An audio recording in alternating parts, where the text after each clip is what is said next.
All right, I'm Stryker at the world-famous KROQ with Aloe Blacc and Mikey Einziger here, and one of the biggest songs, not only of the summer, but of the year, is Wake Me Up from the new Avicii record, and these two guys very much responsible. So, Mikey, I want to get right into it with you. How did you even meet Avicii? How did the song come about? But the first one, how did you meet Avicii? Avicii, sorry, I gotta clear my throat here. His name is Tim. I had found out through a mutual friend who also is someone who works. He's an executive at Interscope Records, named Neil Jacobson. He is Avicii's A&R guy, and I got an email from him just saying, "Hey, this guy Avicii is in town. He wants to write music with you. He's interested in writing songs. He wants to make an album," which is something that he hadn't done before. And I was interested in that because he's had some really great songs in the past, but I wasn't quite sure how that would work because I don't really know how he works, and he's a DJ and a producer, but I just wasn't that familiar with his work. So we got together, him and we just talked about writing songs together. And when you first talked, does he come over to your house, or do you go to Denny's and eat? How does that happen? He came. I have a studio here in Santa Monica. Okay, so you guys met there. He came to the studio in Santa Monica, and it became obvious pretty early on in our discussion that we could do something, that it could be fun, that we shared a lot of musical ideas. Seemed like he wanted to do things that were different for how people usually do things in his world, that he operates in the more electronic music sort of universe, which I have not really had that much interaction with. So for me, it was kind of an opportunity. I saw it as an opportunity to do something new and different. I didn't know at all, at that time how it would turn out, but I'm really glad that I was open to it, that he was open to it, that Aloe was open to it. I just jumped ahead in the story, but and I want to get to Aloe, but first I want to talk about the music of the song. How much was done before Aloe was even in the picture, or was he there from, or Aloe, you can answer, were you there in the very first step of the song Wake Me Up? I guess we do have to ask Mike about this, because when I showed up to the studio, he was already there with Avicii, with Tim, and we sat down and you started playing the guitar, but I don't know if you had already come up with it. Did you? Yeah, we'd already written like most of the chord progressions and the arrangements and stuff. Aloe came in. We were like, we don't have lyrics to the song, we wrote the musical part, and the musical part felt really good and felt really exciting. And actually we got to this point where Tim was like, I gotta go. I've got a session with this guy Aloe. And I was like, oh, cool. He's got an awesome voice. Why doesn't he come here and sing with, this is fun. This is exciting what we're working on. We enjoyed it. And so Aloe was really open and was like, I'll come over. He came in and he brought lyrics in, and it was like the rest was almost just like magic. It was like easy. I didn't know that part. I didn't know that that it was because I had a session already, and you were basically didn't know that? He was double booked. He was double booked. Okay. He was finishing up. He was finishing up. Like we got to this point where it was like, I don't know, it was like 8 o'clock at night or something, and he was like, I gotta go, and I gotta go, work with Aloe, and I was like, well, this is so good. This seems so fun, and we had such a good flow going. So that was when we called you up, and you were like, all right, I'll come over. Aloe, you're from Southern California, is that right? Yeah, I grew up in Orange County, specifically Laguna Hills. And who are some musical influences in your life that have led you down the path you've gone musically? I started out mainly as a hip-hop artist. From 1995 to 2005, I pretty much was a rapper in a group called Emanon. And so my influences were Tribe Called Quest, De La Soul, Nas, NWA, Public Enemy. But once I ended up picking up the trumpet in elementary school and started learning classical, symphonic, orchestra music, and became very interested in all different kinds of things, and fell in love with Joni Mitchell, fell in love with Cat Stevens, fell in love with James Taylor, and just wanted to write songs more than rapping, and that led me to singing and grooming my voice. How many songs did you bring with you that you had written, Aloe? I came to that session with one strong song in mind, and it was this idea of Wake Me Up. I have a whole bunch of others, but I just felt like, I'm going to meet basically two captains of industry, and I'm not going to go in empty-handed. I want to go, you know, showing that I came to play ball. And I walked in, and of course, they had already created the chord progression, and when I heard it, I felt like what I had prepared was just right. And I started singing a vocal melody on top, and it really worked.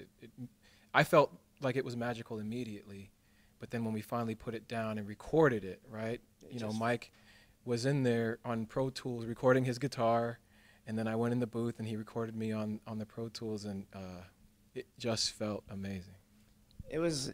I mean, just in my experiences with songwriting, like the songs that have really been the ones that have mattered the most have always felt like that to me. Like that effort, there's some sort of effortless kind of magic thing that happens where it's not labored over. There's no fighting or arguing over how the thing needs to go or how the part should sound. It's just everything just was going in one direction, and it was just natural, because that's not the natural way for, I think, for most of the time when people get together. It's, you know, you kind of, there's this awkward sort of struggle, and especially people who don't know each other. Like, we had just met. That was the first time we ever met. And so it was really remarkable that we could get together, and then it was just like, okay.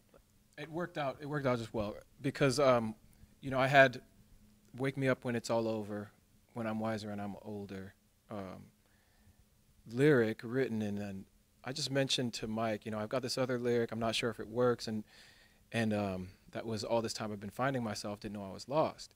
And Mike was like, it works, it sounds great. And then from there, as they continued to create the arrangement, I just kind of, I went with the feeling of what this really meant, what it all meant at that moment, and was able to put together the rest of the verses for the song that feel so good. Like, you know, I tried carrying the weight of the world, and the feelings that I felt as we sat in that room all came out into the rest of the writing of the song. Was it a one-day process for this song to get done? From the time you went to Malibu, did you do it that day, Mikey?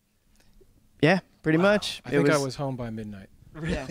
Yeah, I mean, That's amazing. it happened fast. It was, like I said, it had this momentum, this ineffable magic sort of momentum that, you know, I've experienced it in other songs. So it was like, in certain ways, it was familiar. It doesn't happen very much, but when it does, it's like, it's really, you can feel it, you know? Like, I definitely was feeling it, and I think all three of us were. When I was in the booth, Mike and Tim were in the control room, and they were helping as I was singing the lines, and going line after line. I would just kind of improvise a style or a melody or something, and you know, Tim would raise his hand and be like, "Yo, I like what you did there. Do that again, or do it a little bit like how you did it the other time, or do it a little bit this way."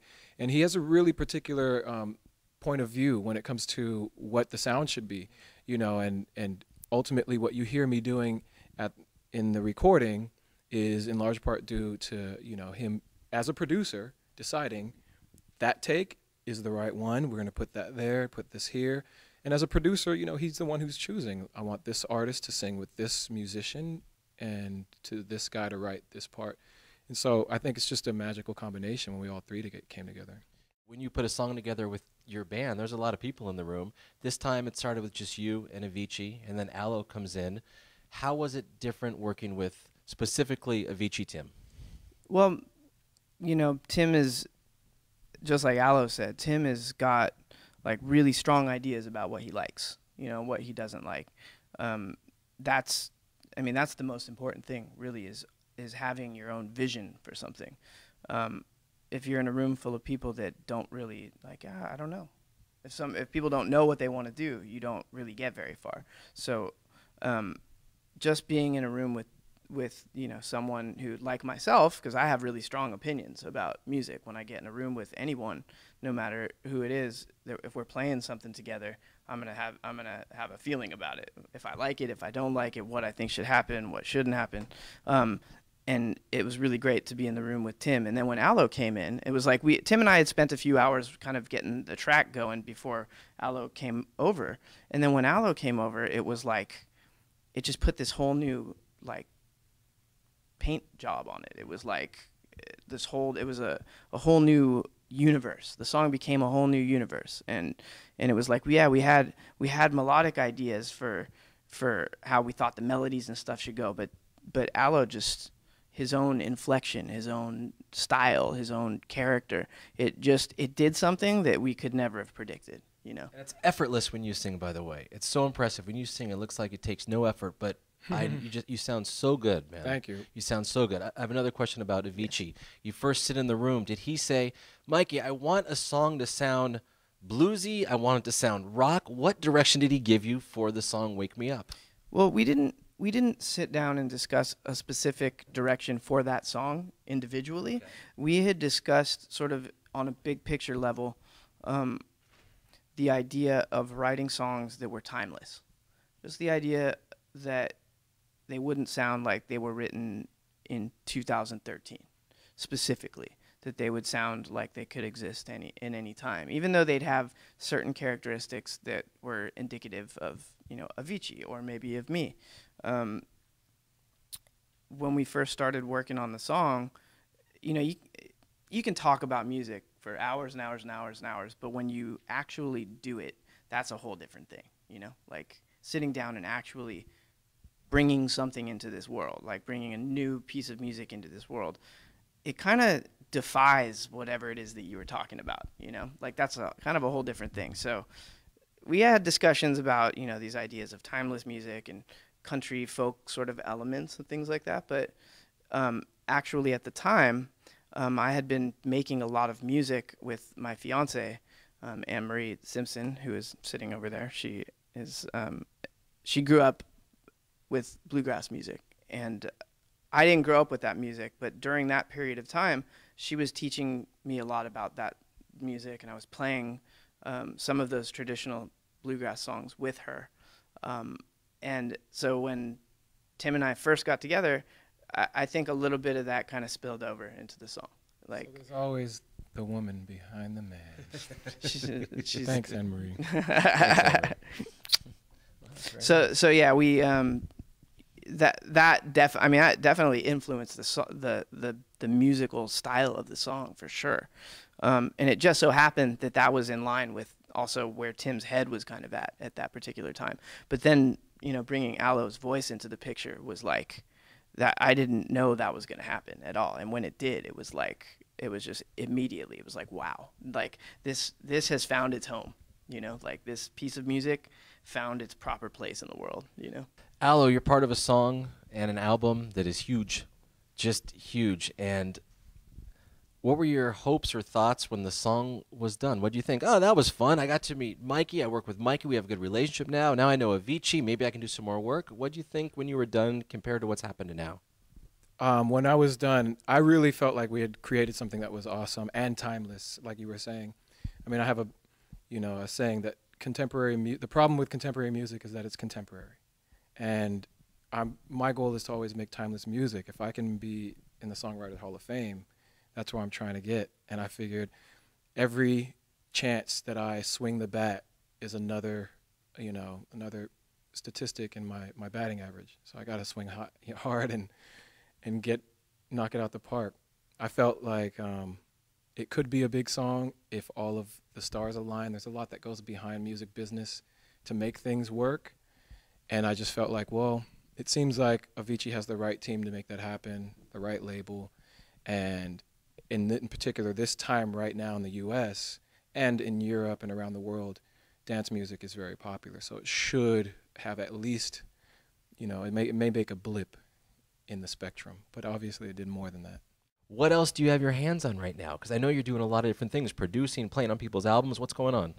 I've been working with a hip hop artist named Chuck English. Actually, we're finishing up a new album for him at the moment, and it's got some really great songs on it. There's a song called Legs that is Chuck English featuring Chromeo that is just awesome. It's amazing. And there's a song on there with Mac Miller that's really great, and so it's coming out hopefully in like October. We'll see. It's getting close. I don't know if we're gonna finish in time, but so I got that coming up, and a bunch of other things that are kind of just in the works actually at the moment. And then I'm working on a film with Hans Zimmer, and I don't really know if I shouldn't divulge too much information about it yet because Hans Zimmer, though, he makes the coolest, biggest, most theatrical music soundtrack sounds. Yeah, I love he's that amazing. guy. He's incredible. But like I might not make the cut. So Okay. like if I write bad music, it ain't going on there. So the music hasn't been written yet, so Right. I can't really like. Okay. But there is a project with Hans coming up that I'm really excited about. Get to work with my fiance as well. Nice. We work together on those projects and hopefully write more music with Aloe. Is that a real plan? Yeah, I'd like to. yeah. All right. Been talking about it for a while. We just have to, Well, the vibe is good. I mean, the acoustic version of it, the way you guys did it, the way it sounded, I mean, it gave me goosebumps. It was so cool. Your voice and the way you guys played together. There is definitely a vibe there. There's a really good vibe. I hope you make more music together. And Aloe, what's going down with you right now? We want to see more of you. I finished my album, and I'm just in the holding period waiting for the release early 2014. Nice. And until then, you'll probably see me doing some shows and performing around the world. But I'm just kind of relaxing, living life, having fun, and enjoying the success of Wake Me Up. They're just two Southern California guys that are doing well in life, hanging out at KROQ right now. So excited for both of you. And last thing for Mikey, Avicii's album, it's not just one song that you're a part of on the album, correct? there are a few. Excuse me. I wrote a few songs with him, and played on a bunch of other songs as well. There's a song called "Addicted to You," a song called "Hey Brother," that I played on as well. A song called "Liar Liar," which I co-wrote with him. I think there are a couple of others. Like I'm on Liar Liar too. Yeah, you're on Liar Liar. Like you guys wrote, you and Tim wrote a bunch of songs together. And we had sessions with Nile Rodgers and Peter Dyer. Yeah. Have you guys talked about, because he spins all over the world, he plays in Vegas, have you talked about ever just coming out there, hey, we're going to do 2 songs together, it's 10 minutes of your time, but you get to be in Vegas and it's in front of a cool crowd like at XS or something. Have you talked about that? You want to be our manager? Is that what's going on? That's maybe. I mean, I think a good that'd be idea. pretty cool. I mean, that'd be fun. I'm sure it'll happen as soon as our schedules come together. Okay. All right. That is Aloe Blacc. This is Mike Einziger. And together, they are such a great team together. The acoustic version of Wake Me Up. Make sure to see that. I am Stryker at KROQ. The Avicii album called True should be out by the time you're watching this. And thanks for sitting down with me, you guys. Thank you. I appreciate you guys very much. You're so good. All right. Over and out. Stryker, KROQ. Goodbye.